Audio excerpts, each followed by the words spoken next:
لو أنزلنا هذا القرآن على جبل لرأيته خاشعا متصدعا من خشية الله.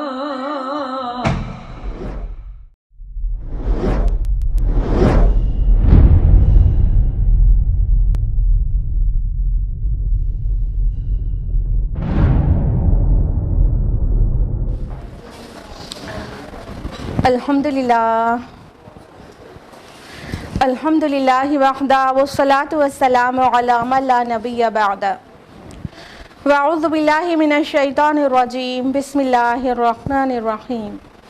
شہر رمضان الذی انزل فیہ القرآن ھدی للناس وبینات من الھدی والفرقان.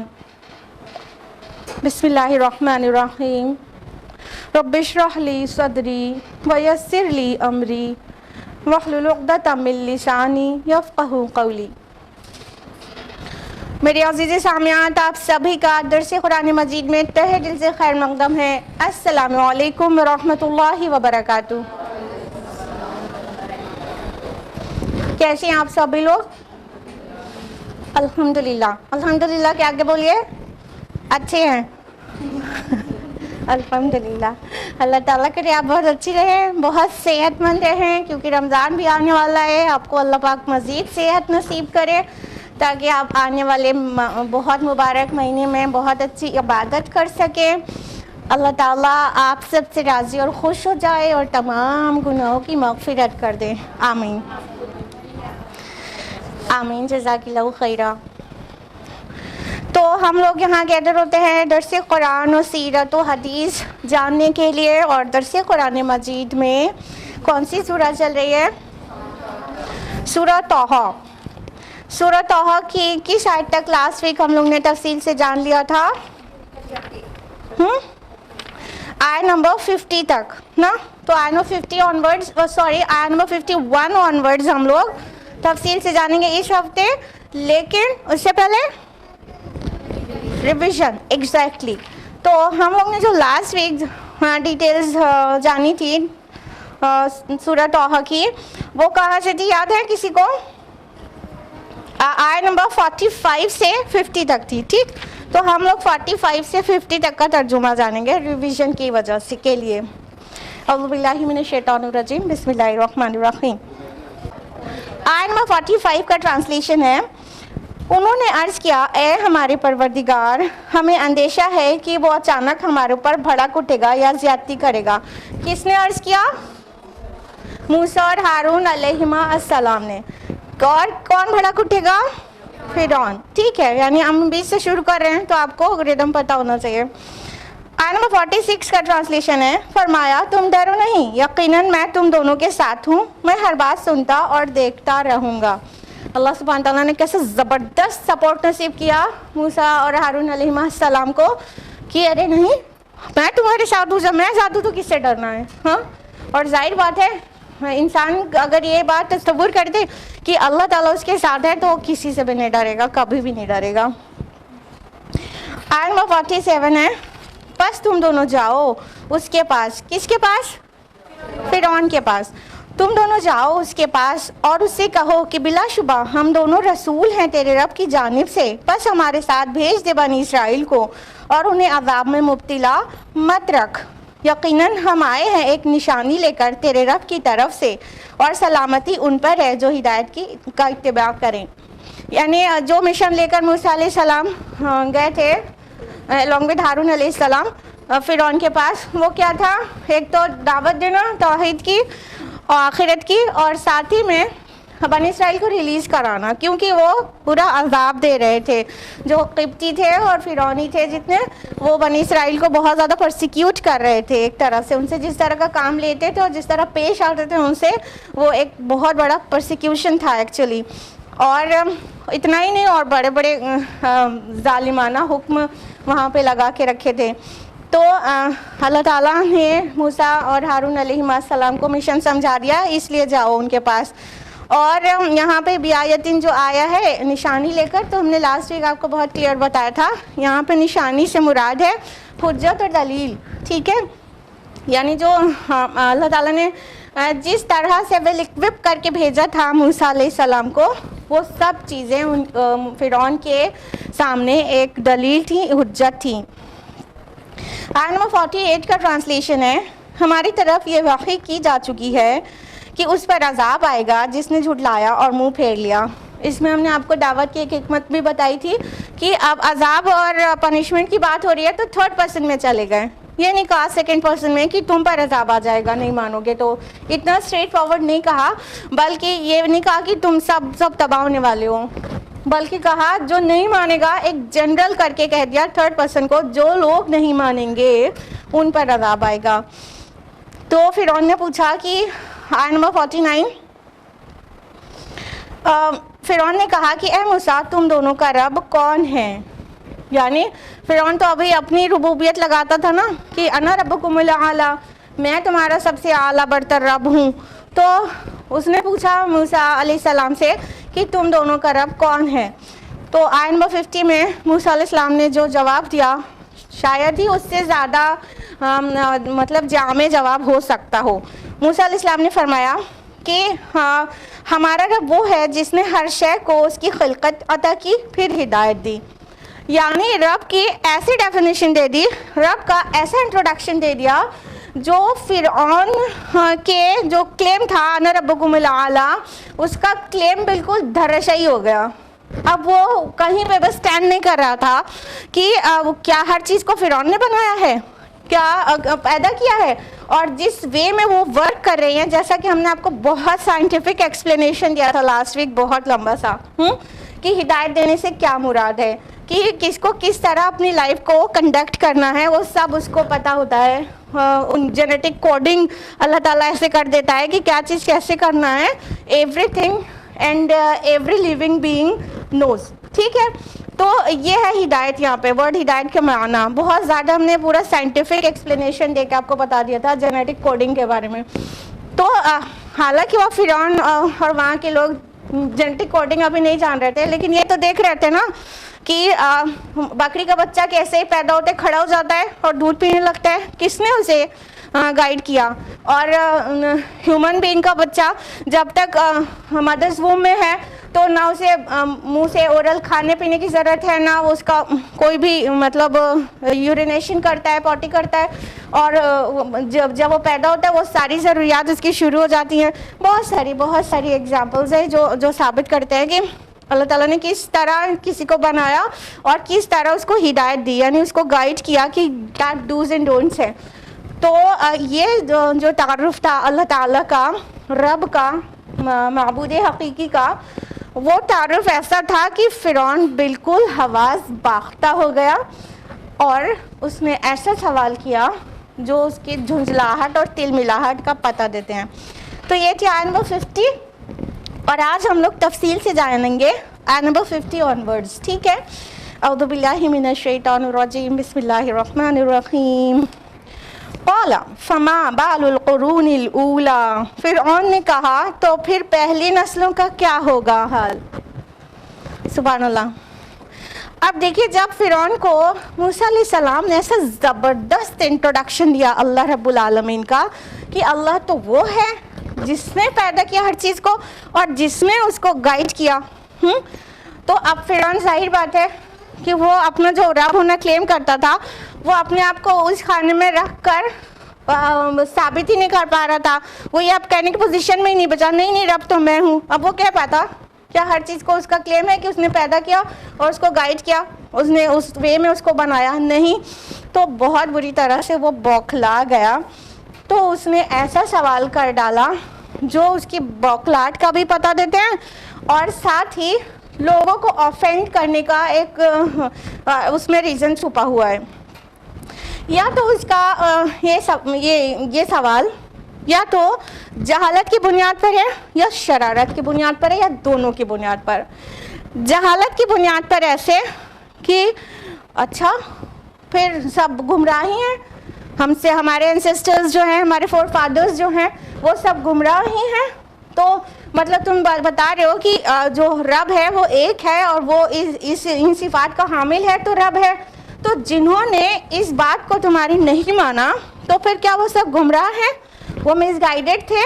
تو یہ اس کی جہالت کا پتہ دیتے ہیں کہ وہ اتنا بوکھلا گیا تھا, اتنا جھنجھلا گیا تھا کہ اس نے اپنے انسیسٹرز کے بارے میں پوچھ لیا. یا تو جو یہاں پر قرون الاولیٰ الفاظ آئے ہیں نا, تو قرون اولیٰ ایسے بھی اردو میں بھی مستعمل ہے نا, اس کا مطلب کیا ہوتا ہے کہ پہلے کے جو لوگ ہیں, پہلے کی جو نیشن ہے.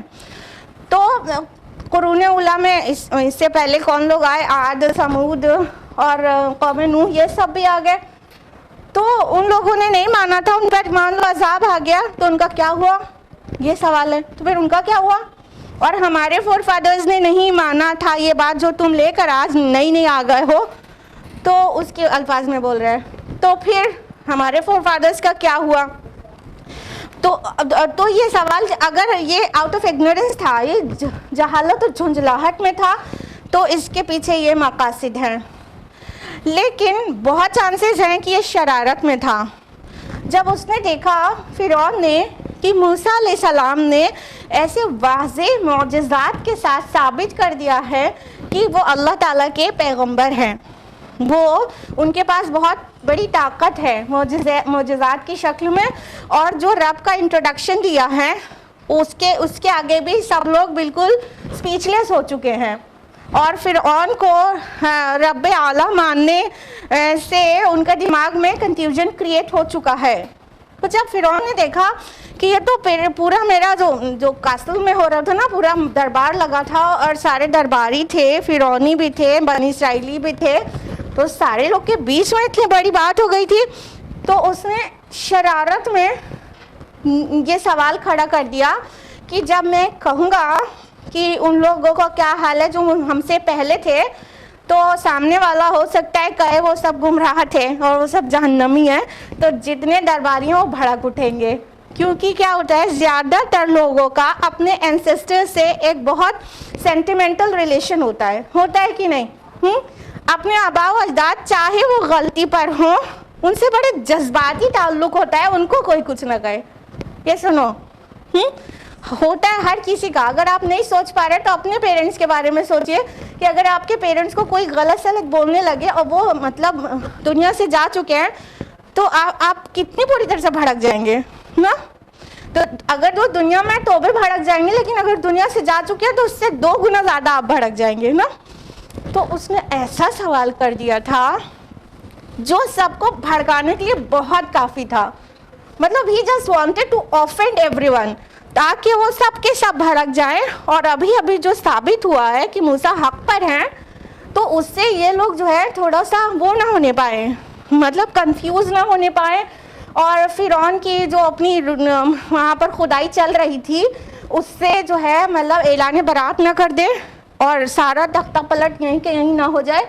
تو وہ اتنا زیادہ بوکھلا گیا تھا, تو ایسا شرارت بھرا سوال اس نے کیا کہ اچھا تو پھر پہلی نسلوں کا کیا ہوگا.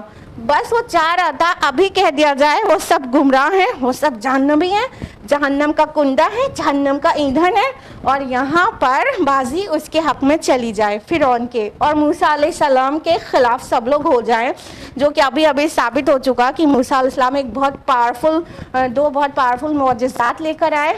تو اللہ رب العالمین کا جیسا انٹروڈکشن دیا تھا, یہ بھی تو یہ سب کچھ کی وجہ سے وہ بہت زیادہ مطلب پریشان ہو گیا تھا, گھبرا گیا تھا. اور اس کے پیچھے تھوڑا ہسٹوریکل جو بیک گراؤنڈ ہے, جو تاریخی پس منظر ہے, اس کو بھی ذہن میں رکھیے. بات یہ تھی کہ جب فرعون جس کی یہاں پہ بات ہو رہی ہے وہ رول کر رہا تھا, تو اس وقت موسیٰ علیہ السلام جب مدین جانے سے پہلے اسرائیلیوں کی کافی فیور کرنے لگے تھے, کیونکہ ان پر ظلم ہو رہا تھا. اور کوئی بھی سلیم الفطرت انسان ہو, اگر نبی نہ بھی ہو, تو بھی وہ ظلم کو بہت زیادہ ہوتا ہوا برداشت نہیں کرے گا, بولنا شروع ہی کر دے گا, تو بولے گا ہی. تو موسیٰ علیہ السلام نے بولنا شروع کر دیا تھا ان کے فیور میں, بنی اسرائیل کے. تو فرعون کو یہ بات اور فرعونیوں کو یہ بات بہت زیادہ ناگوار گزرتی تھی. ساتھ ہی وہاں پر دین توحید ایگزسٹ کرتا تھا, یہ مطلب قبطی نہ مانے تو اسرائیلی تو توحید پر تھے نا, وہ تو اللہ تعالیٰ کو ایک مانتے تھے. تو اسرائیلیوں کی جو وہاں پہ پاپولیشن تھی وہ اراؤنڈ 10% تھی, اور 10% پاپولیشن بھی کہیں پہ بھی کسی کی بھی ہو تو کم نہیں مانی جاتی, 10% بھی اچھی خاصی مانی جاتی ہے. تو چونکہ اسرائیلیوں کی جو تعداد ہے وہ اور ان کا مذہب جو ہے وہ, اور اب موسیٰ علیہ السلام اور زیادہ ان کے بیچ ان کا فیور کرنے لگے ہیں, تو اس کی وجہ سے کہیں نہ کہیں اس کو اپنے مطلب حکومت میں خطرات نظر آنے لگے تھے. ٹھیک ہے, تو وہ اتنا بڑا رسک لینے کے لیے تیار نہیں تھا کہ مطلب موسیٰ علیہ السلام نے جو کچھ ابھی سب کے سامنے کر دیا تو سب کے ذہنوں کو فوراً متاثر کر دے. یعنی دین توحید وہاں پہ کہیں نہ کہیں ایگزسٹ تو کر ہی رہا تھا نا اسرائیلیوں کے درمیان, اور یہاں پہ ثابت ہوا جا رہا تھا کہ جو توحید ہے ایکچولی وہی حق ہے. تو فرعون ایک دم بری طرح سے بوکھلا چکا تھا, وہ بالکل آؤٹ آف مائنڈ ہو چکا تھا, اور تو اس نے ایسا بہت شارپ بھی تھا. اس کا یہ سوال دکھا رہا ہے کہ وہ کتنا شارپ اور کتنا زیادہ مطلب اپنے کام کے لیے کتنا اسمارٹ تھا. تو وہ اس نے اپنی اسمارٹنیس یہ دکھائی کہ ایسی بات یہاں پہ کر دو کہ پورا پیسہ پلٹ جائے اور سب لوگ جو ہیں اپنے آباء و اجداد کے خلاف نہ سن پائیں اور سب لوگ بھڑک اٹھیں موسیٰ کے اوپر. تو پھر جو یہ سوال تھا کہ پھر پہلے کی نسلوں کا کیا ہوا. بال القرون الاولی آیا ہے. بال مینس کیا ہوتا ہے؟ بال میں سب مطلب پوزیشن ہوتی ہے, ان کا حال کیا ہے, ان کی کنڈیشن کیا ہے. ٹھیک ہے, تو اس نے کیا کیا کہ کنڈیشن پوچھی, اور یہ انتہائی جہالت بھرا سوال بھی ہے. انسان کو یہ دیکھنا چاہیے نا کہ میری ہدایت کے لیے کیا چیز امپورٹنٹ ہے. اور بہت انتہائی جاہل لوگ یہ کرتے ہیں نا کہ جب ان کو اچھی باتیں بتاؤ تو کہنے لگتے ہیں اچھا ان کے ساتھ کیا ہوگا, ان کا کیا ہوا, ہاں تو بتا ان کو جنت میں ملے گی کہ جہنم. یہ بہت نان ایشو والے کویشچنز ہیں نا, کہ اگر 3 جنریشن پہلے جو مرا ہے اس کو وہ جنت میں جائے گا کہ جہنم میں, یہ ہمارا ایشو ہے. اس سے ہماری آخرت کہیں سے بھی افیکٹ ہو رہی ہے کہ فلاں کے ساتھ کیا ہوا. ہماری آخرت اس سے افیکٹ ہو رہی ہے کہ ہم کیا سوچتے ہیں, ہم کیا عقیدہ رکھتے ہیں اور کیا عمل کرتے ہیں نا. تو اپنے بارے میں سوچنے کے بجائے کسی اور کا سوال کرنا یہ انتہائی جاہل لوگ کرتے ہیں. آج بھی داعیان اسلام جب حق پیش کرتے ہیں تو فوراً وہ نان ایشو میں الجھ جاتے ہیں. اچھا وہ مطلب یزید کیسے تھے, ان کا کیا ہوا, مطلب نان ایشو میں الجھاتے ہیں. ٹھیک ہے, تو یہ بھی ایک جہالت بھرا بھی سوال تھا اور بہت کلیور بھی کویشچن تھا, تاکہ بھڑک اٹھیں سب لوگ اور سب کے آفینڈ ہو جانے سے اس کا کام بن جائے. آیت نمبر 52 ہے قال علمها عند ربی فی کتاب لا یضل ربی ولا ینسا. موسیٰ علیہ السلام نے کہا ان کا علم میرے رب کے پاس ایک کتاب کے اندر ہے, میرا رب نہ تو بھٹکتا ہے اور نہ ہی بھولتا ہے. سبحان اللہ. موسیٰ علیہ السلام نے ایسا جواب دیا کہ وہ چاروں خانے چت ہو گیا. موسیٰ علیہ السلام نے کیا کہا؟ بالکل بھی نہیں کہا کہ وہ سب گمراہ تھے, وہ سب جہنم میں ہیں. نہیں کہا. یہ بھی نہیں کہا بے مقصد نہیں ٹھیک ہے وہ جنت میں چلے جائیں گے. نہیں کہا. ایکچولی رسول ہو یا داعی اس کا کام یہ ہے ہی نہیں کہ ڈکلیئر کرے کہ کون جنتی اور کون جہنمی ہے. اور ہاں اگر یہ جواب دے دیا جاتا کہ وہ سب جہنمی ہے, جس نے شرک کیا وہ اسٹریٹ فارورڈ جہنم میں چلا جائے گا, تو یہ بہت خلاف حکمت ہوتا. تو انہوں نے ایسا بڑھیا سا جواب دیا کہ بس اب اس کے پاس بچا نہیں. اور یہ ایک داعی کو یہ بہت اچھی طرح سے سمجھنا چاہیے کہ یہ جواب کی کیا اہمیت ہے دعوت میں. کہا کہ اس کا علم تو میرے رب کے پاس ہے کتاب میں, یعنی میں تم سے یہ کلیم کرنے تھوڑی آیا ہوں کہ تم کو جنت کا سرٹیفکیٹ دے دوں یا جہنم کا یا تم سے پہلے کے لوگوں کا. میرے رب کے پاس ہے اس کا علم. اور اس میں بہت ساری مطلب اللہ تعالیٰ کی صفات کا بھی پتہ چل رہا ہے کہ وہ دعوت دے رہے ہیں کہ اللہ تعالیٰ کے یہاں نہ بھول چوک کچھ بھی نہیں ہوتی. جو آگے بات کنٹینیو ہوئی لا یضل ربی ولا ینسا, میرا رب نہ ہی بھٹکتا ہے اور نہ ہی بھولتا ہے. دو یضل ورڈ آیا ہے, اس کا دلال سے ہے. تو دلال میں کیا ہوتا ہے, کسی جگہ سے بھٹک جانے کو دلال کہتے ہیں. ٹھیک ہے, غیر المغضوب علیہم ولا الضالین, ضالین جو ورڈ ہے یہ وہی دلال ہے. تو یہ دال کیا ہوتا ہے, مطلب جو راستے سے بھٹک گیا ہو. It is related to a place, it is related to track. جیسے کوئی راستے پہ جا رہا تھا اور وہاں سے ڈیویٹ ہو جائے تو کہیں گے کہ وہ مطلب دال ہے, وہ دلال میں پڑ گیا, وہ بھٹک گیا. اور آگے جو کہا ولا ینسا, اور وہ بھولتا نہیں ہے. یہ کیا ہے, حافظے سے کوئی چیز نکل جانا ہے. ٹھیک ہے, تو کس طرح سے اپنے رب کو فردر انٹروڈیوس کیا اور اس کے اسی سوال کا جواب دیا کہ میرا اللہ, میرا رب نہ ہی وہ ٹریک سے بھٹک جاتا ہے اور نہ ہی کوئی چیز اس کے حافظے سے نکل جاتی ہے. یعنی جتنے لوگ مر گئے ہیں ان سب کے ساتھ 100% جسٹس ہوگا, کیونکہ جسٹس نہ ہونے کی دو ہی وجہ ہو سکتی ہے. یا تو جو مطلب کوئی انسان بھٹک گیا ہو راہ سے, بھٹکنے کی وجہ سے وہ جسٹس اس کے ساتھ نہ ہو پائے کہ ایویڈنسز تھے وہ جھوٹے کریٹ کر لیے گئے, تو اس کو جب دیا گیا تو جو جج ہے وہ مطلب بھٹک گیا. ٹھیک ہے, وہ جسٹس نہیں کر پایا, وہ بھٹک گیا. یا تو نسیان کی وجہ سے ہوتا ہے, کوئی چیز کوئی انسان پہلے جانتا تھا بعد میں بھول گیا, تو بھول کی وجہ سے ہو سکتا ہے کہ اس کے ساتھ انصاف نہ ہو. تو اللہ رب العالمین کے لیے یہ سب اللہ کی شان سے ماورا ہے کہ وہ کبھی بھٹک جائے یا بھول جائے. اس کا مطلب یہاں پر اللہ سبحانہ و تعالیٰ کی عظیم صفت کا بیان ہے کہ وہ مطلب جسٹ ہے, وہ منصف ہے, وہ العادل ہے. تو یہاں پہ بات کا جواب بھی ہو گیا اور اللہ تعالیٰ کی بہت اچھا سا ایک اور تعارف چلا گیا کہ اس کا علم میرے رب کے پاس ہے. یعنی میرا یہ کام نہیں ہے کہ میں جسٹس کروں یا تو میں سرٹیفکیٹ دوں جنت یا جہنم کا, یا کسی کو ڈکلیئر کروں کہ ہدایت پر یہ کہ گمراہ ہے.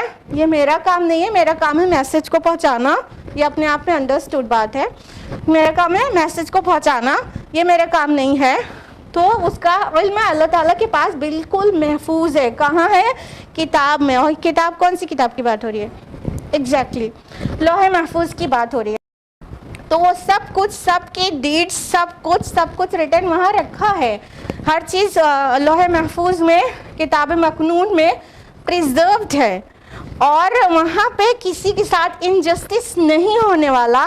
تو اس سے پہلے کے جو لوگ تھے, چاہے عاد و سمود ہو اور قوم نوح ہو, یا تمہارے آبا و اجداد ہو, 1 2 4 10 20 جنریشن پہلے کے لوگ ہوں, تمہارے جو بھی اینسسٹرز ہیں وہ سب کیسے تھے, اللہ تعالیٰ کی ذمہ ہے ان کا فیصلہ.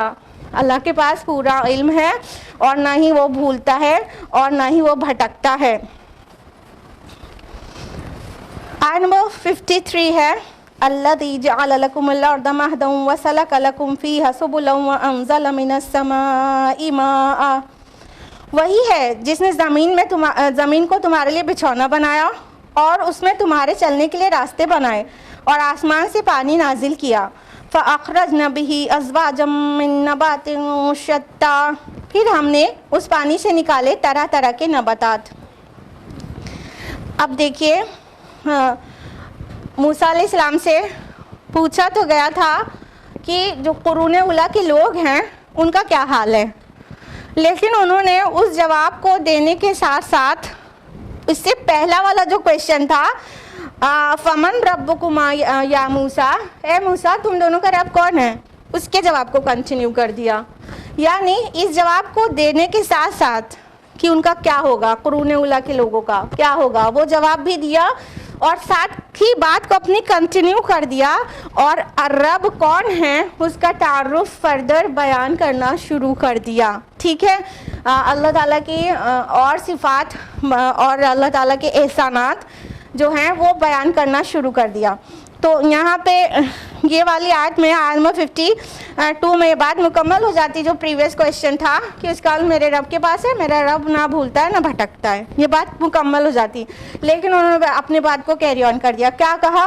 وہی ہے. یعنی تم اس اللہ کے بارے میں رب کے بارے میں اور جاننا چاہتے ہو تو وہ رب وہ ہے جس نے زمین کو تمہارے لیے بچھونا بنایا.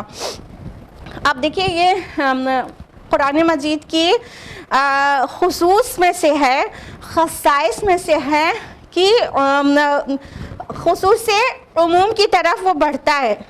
کوشچن اسپیسیفک تھا لیکن آنسر اسپیسیفک دینے کے بعد جنرلائز کیا جا رہا ہے. یہ قرآن مجید کی مطلب یہ بہت بڑی شان ہے کہ خصوص سے عموم کی طرف بڑھنے لگتا ہے.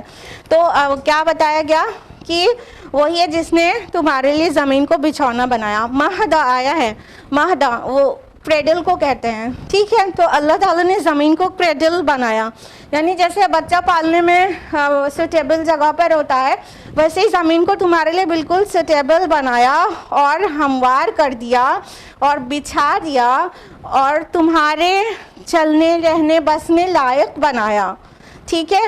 اور آگے فرمایا وَسَلَكَ لَكُمْ فِيهَا سُبُلًا, اور تمہارے لیے اس میں چلنے کے لیے راستے بنائے. سلک سلوک معنی جانتے ہیں کیا ہوتا ہے؟ سلوک ورڈ اردو زبان میں بھی بہت مستعمل ہے. تو سلوک کا معنی ہوتا ہے راستے کا پتہ چلنا, ٹھیک ہے. سلوک میں چال چلن بھی ہوتا ہے, سلوک میں معاملہ بھی ہوتا ہے. اور مسلک اسی سے ہے. مسلک آپ لوگ سنتے ہیں نا, 4 مسلک ہے. مسلک کیا ہے؟ چلنے کا جو طریقہ ہے وہ مسلک ہے. اور یہ جو صلاح کا ورڈ لازم میں بھی آتا ہے, متعدی میں بھی آتا ہے, یعنی چلنا اور چلانا دونوں کے معنی میں آتا ہے. تو جب یہ کہا جا رہا ہے کہ اس نے زمین کو تمہارے لیے بچھا دیا, بچھونا بنا دیا, بہت کمفرٹیبل تمہاری جو لائف سروائیول کے لیے ہر ایک چیز اس میں رکھ دی, اور ساتھ ہی کہا اس میں راستے بنائے. تو صلاح کا مینس یہ ہوتا ہے کہ راستہ, اور اس کا مطلب یہ بھی ہوتا ہے کسی چیز کو کسی چیز میں پرونا, اسٹریچ کر کے پرو دینا. جیسے دھاگے کو اسٹریچ کر کے موتی کے اندر پرو دیں تو وہ بھی صلاح کے معنی میں آتا ہے. تو یہ مطلب ایسا ہے جیسے کہیں اونچائی نیچائی ہے زمین پر اور کہیں پانی ہے, ٹھیک ہے. اس کے درمیان میں انسان کے لیے کمفرٹیبل چلنے کے راستے اللہ نے بنا دیے ہیں کہ نہیں ہے. اگر چلنے کے راستے نہ ہو, ہر جگہ پہاڑ اور ندی ہو تو چلے کیسے؟ ادھر امیجن کیجئے خالی پہاڑ اور پانی ہو تو چلے کیسے انسان نا. تو اللہ تعالیٰ نے یہاں پہ صلاح کا ورڈ یوز کیا ہے, مطلب اسٹریچ کر دیا تمہارے لیے. پلین بھی ہے, خالی اونچائی نیچائی نہیں ہے, پہاڑ اور کھائی نہیں ہے, کیا ہے؟ پلین بھی ہے. اور پلینس پر تم چلتے ہو, اس میں راستے بناتے ہو اور چلتے ہو. تو یہ ایکچولی اسٹریچ کر کے اللہ تعالیٰ نے تمہارے لیے راستے بھی بنا دیے. اور فرمایا کہ آسمان سے پانی نازل کیا. تو اللہ تعالیٰ نے آسمان سے پانی نازل کیا, جس سے آگے فرمایا کہ پھر ہم نے اس پانی سے نکالے طرح طرح کے نباتات. اب دیکھیے یہ موسیٰ علیہ السلام کا سٹیٹمنٹ چل رہا تھا اور ایک آیت کے اندر ہی اللہ تعالیٰ کے الفاظ شروع ہو گئے. یہ مطلب قرآن کی شان میں سے ایک ہے کہ کس طرح سے مطلب چینج ہو جاتا ہے اور بہت آسانی سے قاری کو سمجھ میں آتا ہے کہ اب وہ کس کا سٹیٹمنٹ پڑھ رہا ہے, ٹھیک ہے. تو ابھی تو موسیٰ علیہ السلام انٹروڈکشن دے رہے تھے اللہ رب العالمین کا, اور اللہ تعالیٰ نے پھر یہاں سے اس کے آگے سے اللہ تعالیٰ کے جو اقوال ہیں وہ شروع ہو گئے. تو یہاں پہ فرمایا کہ پھر ہم نے پانی سے طرح طرح کے نباتات نکالے. یعنی اللہ ہی ہے جس نے آسمان سے پانی برسایا, اور یہاں پہ جتنا ویجیٹیشن ہے وہ سب وہ رین واٹر کے بغیر بالکل پاسبل ہی نہیں تھا. تو یہ اللہ ہے. کہنے کا مطلب موسیٰ علیہ السلام کا جو کمپلیٹ انٹروڈکشن اللہ تعالیٰ کے لیے جا رہا ہے کہ یہ ہے, تم اس رب کو نہیں پہچانتے, سوال کر رہے ہو کہ فمن ربکما یا موسیٰ. یہ تو ویسی ہی حیرانی والی بات ہو گئی کہ جیسے والدین اپنے بچوں کو پالے پوسے, ان کی ساری ضروریات پوری کریں, ہر چیز انہیں کریں, بچپن سے پال کے بڑا کریں, اور ایک دن اچانک بیٹا کہنے لگے کہ ہو آر یو, ماں کو کہہ رہے تم کون ہو, میں تمہیں نہیں پہچانتا. یہ بالکل ایسا ہی ہے کہ اللہ کا ایک بندہ کہے, کوئی بھی ہو, اللہ کا ایک بندہ کہنے لگے رب کون ہے, میں نہیں جانتا. بتاؤ رب کون ہے؟ ماں کے جو احسانات ہوتے ہیں وہ بھی لمیٹڈ ہوتے ہیں. اللہ تعالیٰ کی جو احسانات ہیں ہر بندے پر، چاہے وہ بندہ مان رہا ہو رب کو نہیں مان رہا ہو، اس کے اوپر سب کے اوپر ہے. ان میں سے جو باتیں بتائیں وہ بہت جنرل ہے کہ نہیں ہے؟ صرف مومن کے لیے تو نہیں اللہ تعالیٰ نے آسمان سے پانی نازل کیا نا. زمین کو بچھونا صرف مومن کے لیے تو نہیں بنایا نا. زمین میں راستے اللہ تعالیٰ نے کھینچ دیے، نکال دیے، صرف مومن کے لیے تو نہیں، سب کے لیے، مومن کے لیے، کافر کے لیے، ایتھیسٹ کے لیے، سب کے لیے نا. تو اس کے بعد بھی ساری چیز کو اویل کرے، ساری اللہ تعالیٰ کی نعمتوں کو، اور ساری بھرپور استعمال کرتے ہوئے پھر کہے رب کون ہے. تو یہ بالکل ویسا ہی ہے جیسا ایک بیوی اپنے ہسبینڈ کی حفاظت میں رہے، وہ اس کے ناز نخرے برداشت کرے، اسے نان نفقہ پورا دے، روٹی کھلائے، حفاظت کرے، اور اس کی کاسمیٹکس لا کے دے، ہاں، اور اس کا وارڈروب جو سجا ہے وہ سب ہسبینڈ کھلائے، سارے نخرے اٹھائے، اور پھر ایک دن بیوی کرنے لگے کہ تم کون ہو؟ میں تمہیں نہیں پہچانتی، کوئی بتائے ذرا یہ کون ہے. یہ بالکل ایسا ہی ہے. انفیکٹ کہنا چاہیے یہ اس سے بھی بدتر بات ہے کہ کوئی اللہ تعالیٰ کے لیے کہے وہ رب کون ہے، اس سے بھی بدتر بات ہے، کیونکہ پھر بھی شوہر کے بھی جو احسانات ہیں وہ لمیٹڈ ہیں، اور اللہ تعالیٰ کے احسانات اور بلیسنگز جو ہیں ہم سب پر، وہ definitely it is unlimited, it goes to infinity نا. کوئی بھی مطلب اس کو کاؤنٹ نہیں کر سکتا. وَإِن تَعُدُّوا نِعْمَةَ اللَّهِ لَا تُحْصُوهَا. تم اللہ کی نعمتوں کو کاؤنٹ کرنا چاہو تو کر نہیں سکتے. پھر اس کے بعد وہ نعمتیں دینے والوں کو، اپنے منعم کو، اپنے خالق کو، اپنے پروردگار کو کہنے لگو وہ کون ہے، تو یہ اتنی ہی عجیب بات ہوگی. تو موسیٰ علیہ السلام نے اتنے پہ اکتفا نہیں کیا کہ مطلب وہ بتا دیتے کہ قرون اولیٰ کے لوگوں کا کیا ہوا. انہوں نے رب کا انٹروڈکشن آگے بڑھا دیا. آیت نمبر 54. قُلُوا وَارْعَوْا أَنْعَامَكُمْ إِنَّ فِي ذَلِكَ لَآيَاتٍ لِأُولِي النُّهَىٰ. کھاؤ تم خود بھی اور چراؤ اپنے مویشیوں کو بھی، یقیناً اس میں نشانیاں ہیں عقل مندوں کے لیے. دیکھیے یہاں اس کے اوپر کہا گیا کہ آسمان سے پانی برسایا، پھر اگلی آیت میں کہا گیا کہ مطلب تم کھاؤ اور تم خود بھی کھاؤ وہ نباتات جو اگ رہی ہیں، اور اس سے اپنے مویشیوں کو بھی کھلاؤ. تو یہاں پر کلو کھانے کے لیے آیا، کھاؤ، ورعو اور چراؤ. راعین مینس کیا ہوتا ہے؟ حفاظت کرنا. حفاظت دونوں طرح سے ہوتی ہے کسی چیز کی، ایک تو کھلا پلا کے، ٹھیک ہے، اسے ضرورت کی چیز پہنچا کر، اور دوسرا اس کی ڈینجر سے حفاظت، ٹھیک ہے، یہ دونوں ہی طرح سے حفاظت ہوتی ہے. تو رعیون مینس یہ حفاظت کرنا ہوتا ہے. اور آپ لوگ نے والی حدیث بھی سنی ہوگی، کلکم راعین، تم میں سے ہر کوئی چرواہا ہے، ٹھیک ہے. راعی کس کو کہتے ہیں؟ گڈریا کو کہتے ہیں. چرواہا جو ہوتا ہے وہ دونوں طرح سے ان کو چراتا ہے، دونوں طرح سے حفاظت کرتا ہے نا. ایک تو کھلا کے، کھلانا بھی اب مطلب لائف سروائیول کے لیے امپورٹنٹ ہے تو وہ بھی حفاظت ہے، اور کوئی جانور، کوئی بھیڑیا آ کے کھا جائے اس سے بچانا، یہ بھی حفاظت ہے. تو دونوں طرح سے کرتا ہے نا. وہی لفظ یہاں پر آیا ہے کہ ورعو اور چراؤ اپنے مویشیوں کو. انعامکم، نعام مینس ہوتا ہے اونٹ، ٹھیک ہے، کیمل. اور انعام کہتے ہیں ان مویشیوں کو جس میں اونٹ بھی ہو، ٹھیک ہے. نعام مینس اونٹ ہوتا ہے، اور انعام ان سارے مویشیوں کو کہتے ہیں جن کے بیچ میں اونٹ بھی ہو. تو فرمایا کہ تم کھاؤ، خود بھی کھاؤ، یعنی وہ جو نباتات ہیں، وہ جو بھنڈی ہے، وہ جو ایپل ہے، اور وہ جو انار ہے، اور وہ جو بادام ہے، ہاں ورائٹی میں آپ امیجن کر لیں، ہاں، اور جو سارے پلسز ہیں، اور گیہوں ہے، اور روٹی ہے، وہ سب کس کے حکم سے نکلتی ہے. اور زمین کو اس کے لیے اللہ تعالیٰ نے سوٹیبل بنایا نا. اوپر سے پانی کون برساتا ہے؟ زمین کو سوٹیبل کس نے بنایا؟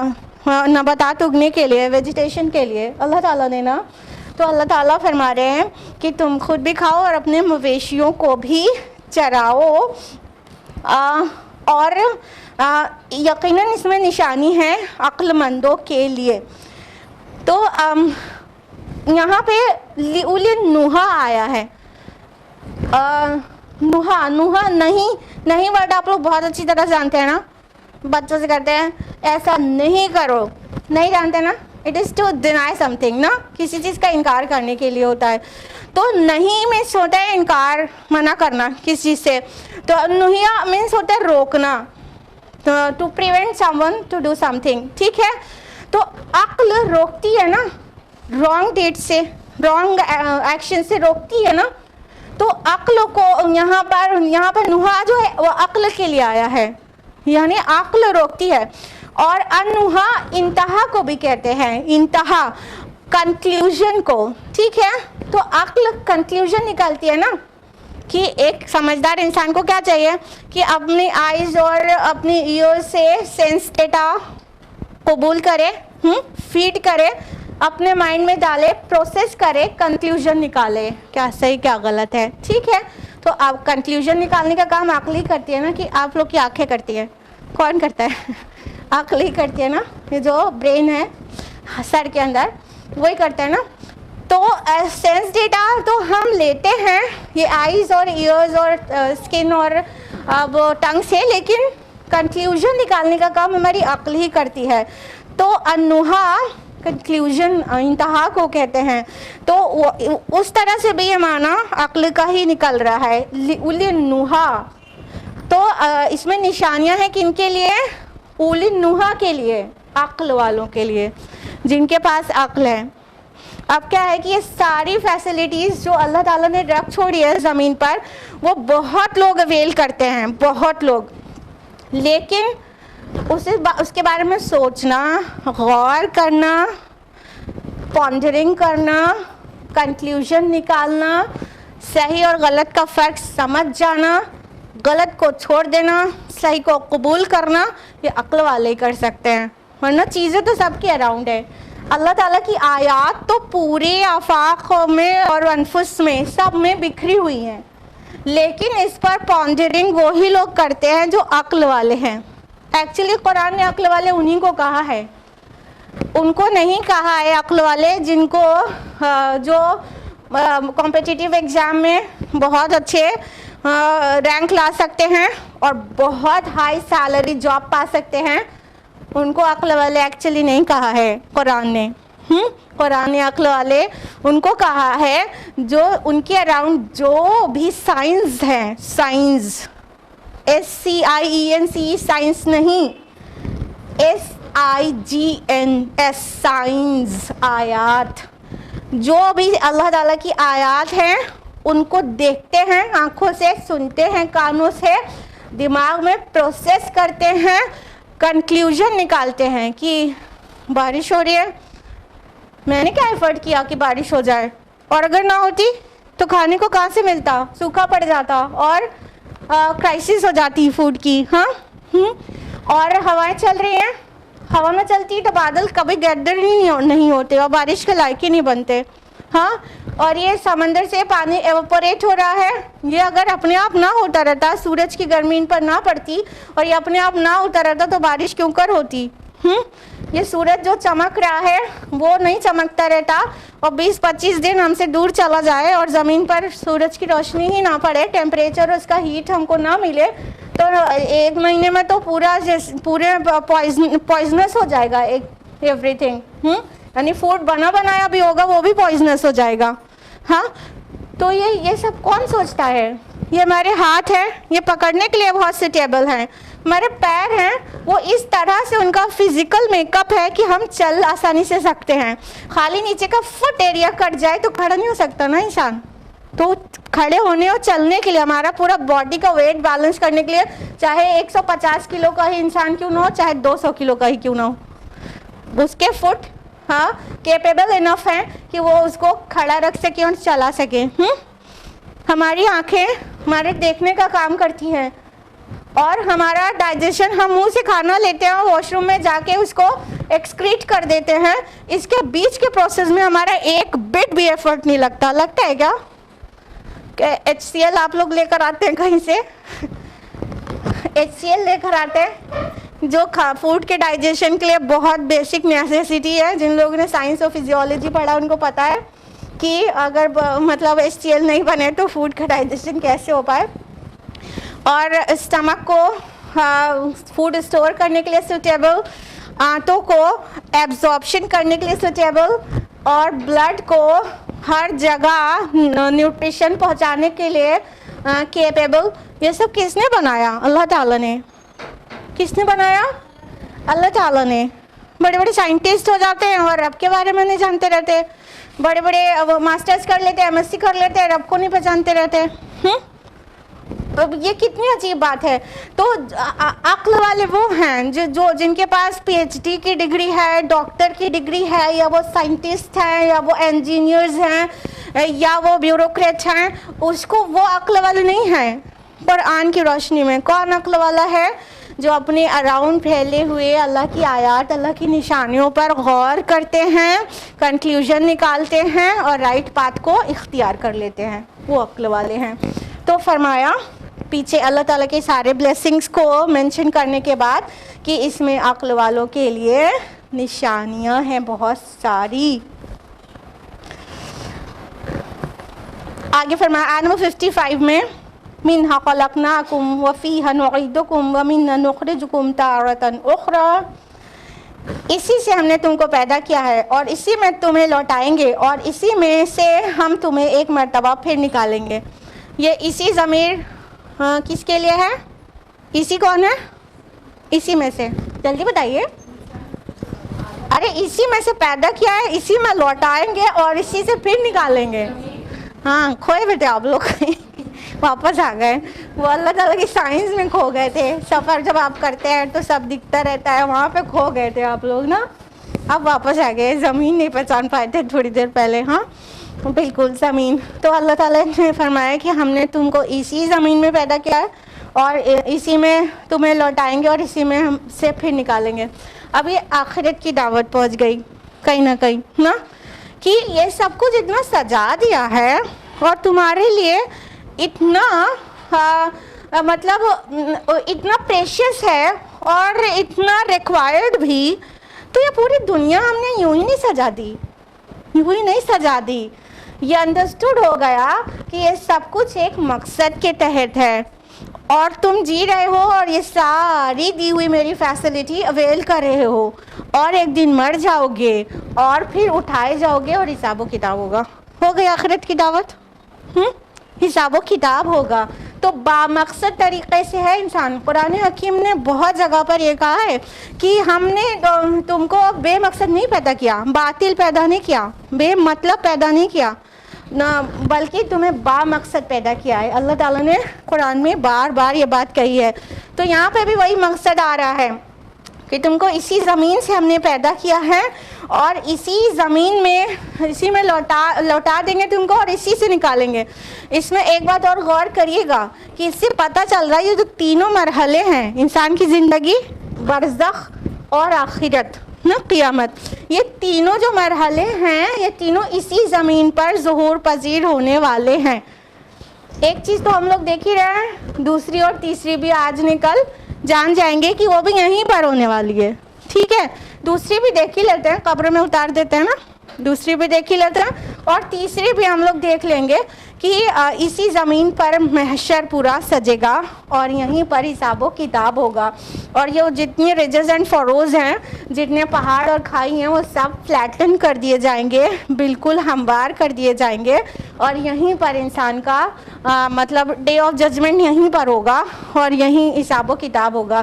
یہ آیت سے بہت واضح پتہ چلتا ہے کہ جو میدان محشر ہے وہ کچھ بھی نہیں بلکہ یہی زمین ہے. ٹھیک ہے, پہلے سے یہ بات آپ لوگ کو پتہ تھی, پہلے سے پتہ تھی, کچھ لوگوں کو پتہ تھی اور جن کو نہیں پتہ تھی وہ بول نہیں رہے.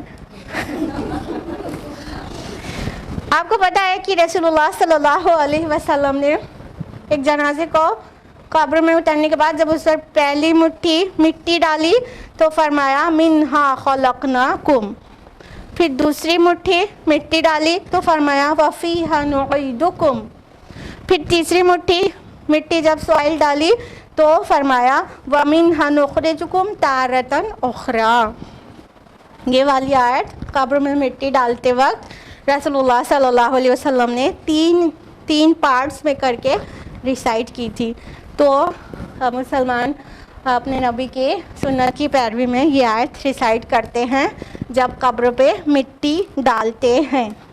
یہاں پہ جو تارتن ورڈ آیا ہے، تارا میں سے ہوتا ہے ایگزیکٹ ریپیٹیشن، کہ ہم تم کو بالکل ایسے ہی پھر بنا دیں گے.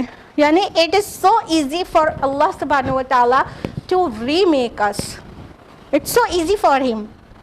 جیسا بنایا ہے ویسے ہی ہم پھر بنا دیں گے. تو یہاں پر آخرت کا جو ایک سوال رہتا ہے، کیسے، ہاؤ کم، ایسے کیسے ہوگا، مر گئے، مٹ گئے، ریزہ ہو گئے، مٹی میں مل گئے، پھر اٹھا لیے جائیں گے؟ نہیں، اللہ تعالیٰ کہہ رہے ہیں کہ ہم تارتا نخرا، دوبارہ بھی ہم اسی طرح بنا دیں گے. یعنی جو ذات پہلی بار کرنے پر قادر ہے، اس کے لیے کیا مشکل ہے کہ اس کو پیدائش کو ریپیٹ کر دے. It's really so easy for our creator اللہ سبحانہ و تعالی. اگلی آیت ہے آیت نمبر 56. وَلَقَدْ أَرَيْنَاهُ آيَاتِنَا كُلَّهَا فَكَذَّبَ وَأَبَى، اور ہم نے اس کو دکھا دی اپنی ساری نشانیاں، پھر بھی اس نے جھٹلایا اور انکار کیا. اب یہاں پر بہت زور کے ساتھ، بہت زورداری سے کہا جا رہا ہے کہ ہم نے، اللہ تعالیٰ فرما رہے ہیں، ہم نے اپنی ساری نشانیاں اس کو دکھا دی. اس کو کس کو؟ ہاں ابھی آپ لوگ یہیں پر ہیں، مبارک ہو، ابھی یہیں پر ہیں. فرعون کو دکھا دی. آپ کو ضمیر پتہ چل رہی، پروناؤن کیا یوز ہوا ہے آپ کے کانشیس میں ہے پوری طرح. تو اللہ تعالیٰ فرما رہے ہیں کہ ہم نے فرعون کو کل نشانیاں دکھا دیں. اب یہ نشانی سے مراد ہرگز دو نشانیاں وہ نہ سمجھیے گا، ید بیضا اور عصا موسیٰ، نہیں، یہاں پہ نشانی پورے سارے دلائل ہیں، برہان ہیں، جو سب کچھ موسیٰ علیہ السلام نے پیش کیے تھے. اس کے علاوہ اور جتنی سائنس ہیں، اس کے ہدایت پانے کے لیے جو ریکوائرڈ سائنس تھیں، وہ سب اللہ تعالیٰ نے دکھا دیا، پہنچا دیا. اب یہاں پہ کل لہا ورڈ آیا ہے، یعنی بڑی تاکید ہے اس میں، ہم نے ساری نشانیاں دکھا دی، ساری. تو کیا یہ کس حد تک بات صحیح ہے؟ کیا اللہ تعالیٰ کی ہر نشانی فرعون نے دیکھ لی تھی؟ ادھر سورہ لقمان میں ہم لوگ پڑھتے ہیں کہ سارے قلم، وہ سارے درخت قلم بن جائیں اور سارے سمندروں کی سیاہی ہو جائے، 7 سمندر اس کی سپلائی میں اور ایڈ ہو جائیں، تب بھی اللہ تعالیٰ کی کلمات ایگزاسٹ نہ ہونے پائیں. اور ادھر کہا جا رہا ہے ہم نے کل نشانیاں اس کو دکھا دی. تو کیا اس نے سارے اسکائیز اور سارے پلینٹس اور سارے اسٹارز اور سارے سیز اور سارے سب کچھ دیکھ لیا تھا؟ نہیں نا.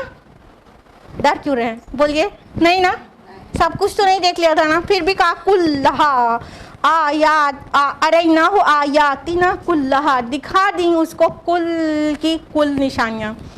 یہ انداز قرآن مجید میں ایک جگہ اور بھی ہے کہ ہم نے ان کو مطلب ساری نشانیاں ہدایت کے لیے پرووائڈ کر دی، پہنچوا دی.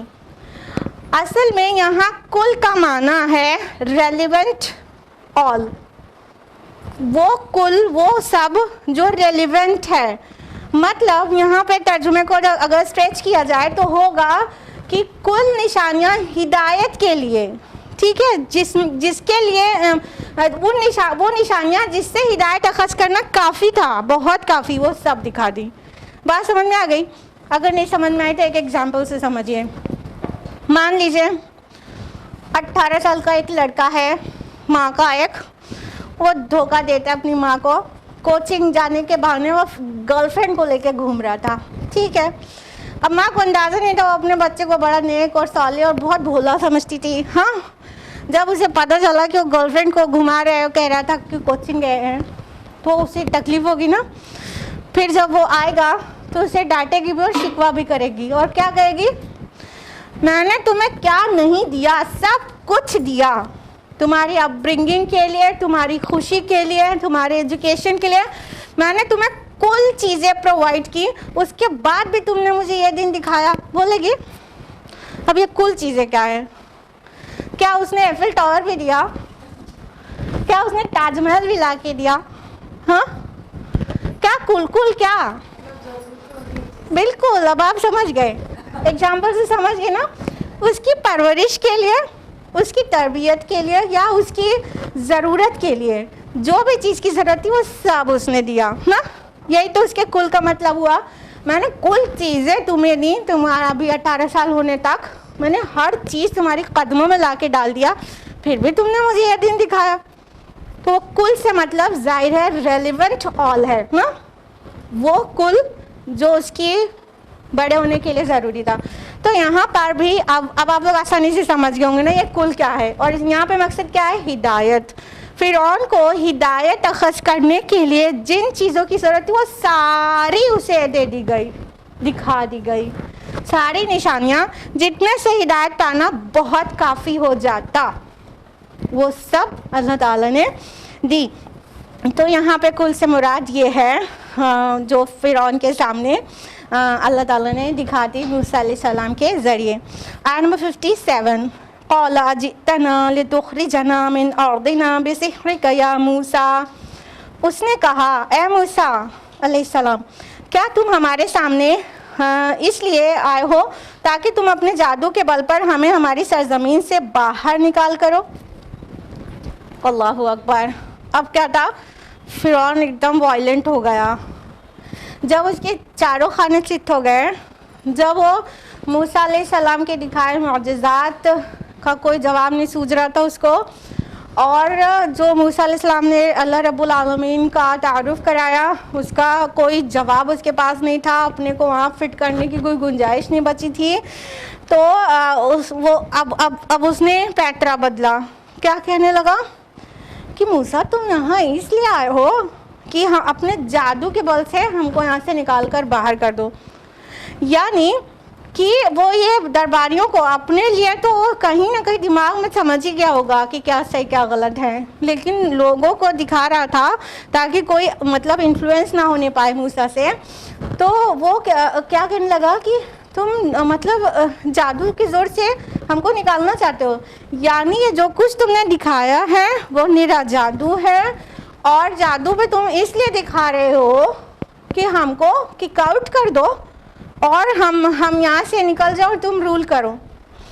ہمیشہ ایسا ہوا ہے کہ داعیان اسلام کو دشمنان اسلام نے یہی کہا ہے کہ تم اقتدار کے بھوکے ہو, تمہیں کچھ نہیں, کرسی چاہیے اور اقتدار چاہیے, حکومت چاہیے, تم کو اس کی بھوک ہے. اکثر ہی ایسا ہوا ہے. رسولوں کے جو نہیں ماننے والے ہیں وہ, اور داعیان حق کے جو نہیں ماننے والے ہیں, انہوں نے یہی الزام دھرا ہے. اب ایک اور اس کی دماغ کا وہ دیکھیے, فرعون کے دماغ کا ایک اور کھیل دیکھیے. جب وہ کہتا ہے یہ پورا مصر میں جو ندیاں بہتی ہیں وہ میرے انڈر میں بہتی ہیں, تب وہ میرا کرتا ہے. میرا انا ربکم الاعلی, میں تمہارا رب اعلیٰ ہوں, میں کرتا رہتا ہے. یعنی فرسٹ پرسن سنگولر, ٹھیک ہے, میں ہر چیز تو میں کرتا ہے کہ میرا یہ پورا مصر کی بادشاہی کیا میری نہیں ہے, کیا اس کے نیچے جو ندیاں بہتی ہیں وہ میری نہیں ہے, کیا وہ میں رب اعلیٰ نہیں ہوں. ہر جگہ وہ فرسٹ پرسن سنگولر یوز کرتا ہے. اب یہاں پہ دیکھیے اس نے کیا کہا, اجئتنا لتخرجنا, پلیورل پہ آ گیا, تو تاکہ تم ہمیں اپنے جادو کے بل پر ہماری سرزمین سے نکال دو. یعنی وہ بھڑکا رہے, جو درباری بیٹھے ہیں اس کو بھڑکا رہا ہے کہ یہ مطلب وہ دکھا دے کہ ہم اور تم ایک ہیں, اور یہ موسیٰ ہے ہمیں ہی نہیں تمہیں بھی یہاں سے اکھاڑ پھینک دینا چاہتا ہے. یعنی وہ اپنی سراؤنڈنگ کو بھڑکا رہا تھا. جو پیچھے والی آیت سے بھی ہم لوگ کو پتہ چلا تھا نا, آیت نمبر 51 میں, کہ قال فما بال القرون الاولی, وہ بھی اس کو بھڑکانے کے لیے تھا نا کہ قرون اولیٰ کے لوگوں کا پھر کیا ہوا تاکہ وہ لوگ بھڑک جائیں. یہاں پہ پھر بھڑکا رہا ہے کہ ہاں تم چاہتے ہو ہمیں, یعنی سارے فرعون اور فرعونی, سارے قبطی اور جتنے لوگ بھی, ایون آپ کو اگر پتہ ہے تو ٹھیک ہے, نہیں پتہ ہے تو جان لیجئے کہ اس کے سلطنت میں بہت سارے بنی اسرائیلی بھی تھے, مطلب بڑے بڑے عہدے پر. ایسا نہیں تھا کہ خالی قبطی ہی تھے آیان سلطنت میں, کئی اسرائیلی بھی تھے. وہ قارون کے بارے میں سنا ہے نا, قارون قبطی نہیں تھا, وہ اسرائیلی تھا, ٹھیک ہے. تو کچھ مطلب ہوتے ہیں نا اپنے انڈیا میں بھی بہت سارے ایسے لوگ غدار ٹائپ کے, برٹش حکومت جب کر رہی تھی تو بہت سارے انڈین بھی ان کے بڑی بڑی پوزیشن پہ تھے, اور الٹا وہ سب مل کر یہاں کے فریڈم فائٹرز کو وہ پرسیکیوٹ کرتے تھے. تو کچھ ایسے غدار ٹائپ کے لوگ ہو جاتے ہیں نا, دولت اور پوزیشن کی وجہ سے پالا بدل دیتے ہیں نا. تو ایسا تھا, تو ان کو بھڑکا رہا تھا, چاہے وہ قبطی ہو چاہے اسرائیلی ہو, غدار اسرائیلی جو فرعون کی مطلب ہاں حضوری کرتے ہیں, اس سے اپنا سیلری اور اپنے ویجز حاصل کرتے ہیں اور فرعون کی بولتے ہیں, فرعون کی سمجھتے ہیں, ٹھیک ہے. تو ان سبھی کو بھڑکا رہا تھا کہ تم چاہتے ہو مطلب موسیٰ یہ جو کچھ تم نے دکھایا وہ جادو ہے, یعنی ان کا مائنڈ ڈائیورٹ کر رہا تھا جو لوگ تھے سب کا, کہ یہ کچھ نہیں تھا, جادو تھا. وہ خود تو بوکھلا گیا تھا دیکھ کر عصائے موسیٰ کا معجزہ اور یہ بیضا معجزہ. تو اب وہ جو اتنا بوکھلایا ہوا تھا تو اس کو کسی بھی طرح باقی لوگوں کو انفلوئنس ہونے سے بچانا تھا کہ میرے جو لوگ ہیں, جو میرے ہینڈز ہیں, اور ظاہر بات ہے بادشاہ کی بادشاہی اکیلے تو چلتی نہیں نا, وہ آیان سلطنت ہی اس کے ہوتے ہیں جو اس کی بادشاہی مطلب اس کی چلاتے ہیں ایکچولی, تبھی وہ اپنی پوزیشن میں ہوتا ہے. وہ سب چھوڑ کے بھاگ جائے تو اکیلے کیا کرے گا. ہاں, ان کو بھڑکانا شروع کر دیا فرعون نے. اور آیت نمبر 58 ہے, فَلَنَأْتِيَنَّكَ بِسِحْرٍ مِثْلِهِ, تو ہم بھی ضرور لائیں گے تمہارے مقابلے میں ایسا ہی جادو.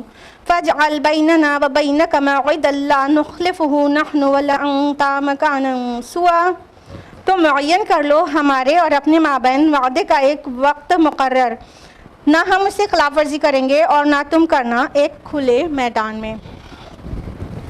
تو موسیٰ علیہ السلام کو کس طرح سے وہ سب کے سامنے مطلب ان کا جو امپریشن تھا اس کو ڈائلیوٹ کرنا چاہ رہا تھا کہ تم جادو لے کر آئے ہو تو ہم بھی جادو لے کر آئیں گے, ہم بھی جادو لے کر آئیں گے اور ہمارے اور تمہارے درمیان مقابلہ ہوگا. یعنی اب سب کو سوچنے پہ مجبور کر دیا, خود تو سب سے اونچی والی چیئر پہ ہے ہی, ٹھیک ہے, حکومت اس کے ہاتھ میں ہے ہی, باقیوں کو یہ سوچنے پہ مجبور کر رہا ہے کہ یہ کچھ نہیں تھا, جادو تھا اور کوئی بڑی بات نہیں ہے, ہمارے پاس بھی بڑے بڑے جادوگر ہیں, تو ہم لوگ بھی اپنے جادوگر لے کے آئیں گے اور موسیٰ کے ساتھ مقابلہ کرائیں گے, اور کوئی مطلب جو وعدہ ہو جائے گا ہم دونوں کے بیچ تو وہ اس وعدے کا کوئی بھی خلاف نہیں کرے گا. موعد ورڈ آیا ہے نا, تو موعد زمان و مکان دونوں کا وعدہ, یعنی جو ٹائم اینڈ پلیس جو سیٹ ہوگی وہ ٹائم پلیس کا نہ ہم وہ کریں گے, اس کو بھولیں گے اور نہ تم اس کا وعدہ خلافی کرو گے. اور مکانن سوا لفظ آیا ہے نا, تو سوا ورڈ جو ہے اس کا مطلب ہوتا ہے, ایک مطلب تو ہوتا ہے وسط, بیچ میں, ٹھیک ہے.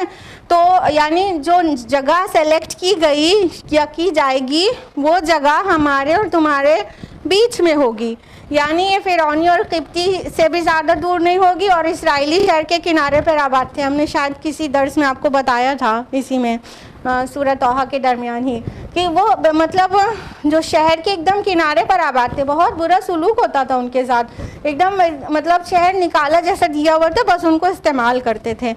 تو کہا کہ جو موعد ہے وہ ایک تو وسط میں ہوگا, دوسرا سوا کا معنی سپاٹ اور ہموار کے بھی ہوتے ہیں, تو وہ جو جگہ ہوگی وہ کھلا میدان ہوگا, وہ پلین ہوگا, سپاٹ جگہ پہ کریں گے تاکہ جو سب سے دور ہے وہ بھی اس کو دیکھ سکے. یعنی اونچائی نیچائی ہوتی تو پھر نیچائی پہ ہوتا تو اونچائی پہ ہوتا تو دور والا نہیں دیکھ پاتا, تو مکانن سوا یعنی جو فارٹیسٹ پرسن ہے وہ بھی اسے دیکھ سکے, ایک دم پلین پر ہوگا اور بہت بڑی ہیوج کراؤڈ کے سامنے ہوگا, اور ہم میں سے کوئی بھی اس کی خلاف ورزی نہیں کرے گا. یہ کہا فرعون نے. تو پھر موسیٰ علیہ السلام نے کیا جواب دیا یہ ہم لوگ اگلے ہفتے جانیں گے انشاءاللہ, کیونکہ ابھی ٹائم ختم ہو چکا ہے, تو آیت نمبر 58 پر ہی رکنا ہوگا. اللہ تعالیٰ سے دعا ہے کہ وہ ہم سبھی کو قرآن مجید نہ صرف پڑھنے بلکہ سمجھنے، غور و فکر کرنے، عمل کرنے اور دوسروں تک پہنچانے کی توفیق عطا فرمائے، آمین۔ وآخر دعوانا الحمدللہ رب العالمین، والسلام علیکم ورحمۃ اللہ وبرکاتہ۔